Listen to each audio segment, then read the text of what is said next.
এই রেসিপি খেতে এখন আর দামি রেস্টুরেন্টে যেতে হবে না। দি ফ্রেশ ফ্লেভাররা শিখিয়ে দেবে কিভাবে অল্প খরচে ঘরে বসেই একদম রেস্টুরেন্টের অথেন্টিক ফ্লেভারের এই দারুণ রেসিপিটি বানাবেন। এই রেসিপি দেখতে যেমন লোভনীয় আর খেতে ঠিক তেমনই দুর্দান্ত, তাই ভিডিওটি না টেনে দেখার জন্য অনুরোধ রইল, কারণ দি ফ্রেশ ফ্লেভারের আজকের আয়োজন চিকেন সালাদ রেসিপি। আসসালামু আলাইকুম, আমি মোহাম্মদ ফেরদৌস রহমান আছি আপনাদের সাথে, আর আপনারা আছেন দি ফ্রেশ ফ্লেভারে। Welcome to my channel. এই দারুণ স্বাদের রেসিপিটি বানাতে যা যা লাগবে আসুন তা এক নজরে দেখে নেই। প্রথমেই জুলিয়ান কাটিং করে কেটে নিয়েছি একটি মাঝারি সাইজের একদম কচি শসা। তারপর একটি গাজর একইভাবে কেটে নিয়েছি। তার সাথে এই জুলিয়ান কাটিং করে কেটে নিয়েছি ক্যাপসিকাম, একদম লাল টুকটুকে পাকা টমেটো, 2 থেকে 3টি বড় সাইজের কাঁচামরিচ। আমার এই রেসিপিতে আরও লাগছে বোনলেস চিকেন। আর এই বোনলেস চিকেনের জন্য আমার লাগবে মুরগির বুকের মাংস, আর এই মুরগির বুকের মাংসটিও একই সাইজ করে কেটে নিয়েছি। লাগছে লেবু আর মালটার রস, এবং আরও লাগছে কিছুটা ধনিয়া পাতা। সবগুলো উপকরণগুলোকে আমি ভালো করে ধুয়ে কেটে নিয়েছি।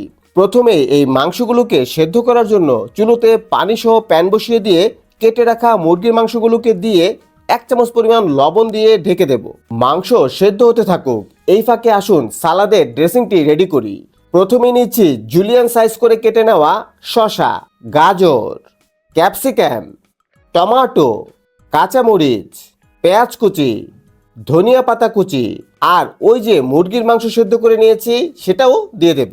এবার এর সাথে দেব স্বাদমতো হিমালয় পিঙ্ক সল্ট, বিট লবণ, গোলমরিচের গুঁড়ো, 1 টেবিল চামচ অলিভ অয়েল, এটা না থাকলে সরিষার তেলও দিতে পারেন, 2 চামচ পরিমাণ লেবুর রস এবং 1 স্লাইস মালটার রস। এটা অবশ্যই দেবার চেষ্টা করবেন। এবার সবগুলো উপকরণ খুব সুন্দর করে মেখে নেব।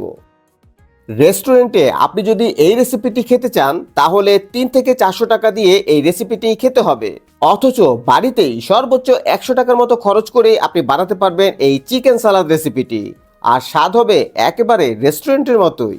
বাড়িতে যে কোনো অতিথি আপ্যায়নে এই রেসিপিটি বানিয়ে দিলে সবাই বলবে এটা কিভাবে বানালে। এত টেস্টি এবং এত হেলদি এই রেসিপি, যা না বানিয়ে খেলে আপনি বুঝতেই পারবেন না। তাহলে কেমন লাগলো আমাদের আজকের রেসিপি কমেন্ট করে জানাতে ভুলবেন না কিন্তু। আর আমার এই চ্যানেলে আপনি যদি নতুন হয়ে থাকেন তাহলে সাবস্ক্রাইব করে পাশে থাকা বেল বাটনটি বাজিয়ে দিন। আর ফেসবুক পেজ থেকে দেখে থাকলে জাস্ট ফলো মি। তাহলে আজ বিদায় নিচ্ছি, দেখা হবে নতুন কোনো রেসিপি নিয়ে। ততক্ষণ পর্যন্ত ভালো থাকুন, সুস্থ থাকুন, নিরাপদে থাকুন, আর দি ফ্রেশ ফ্লেভারের সাথে থাকুন। আল্লাহ হাফেজ।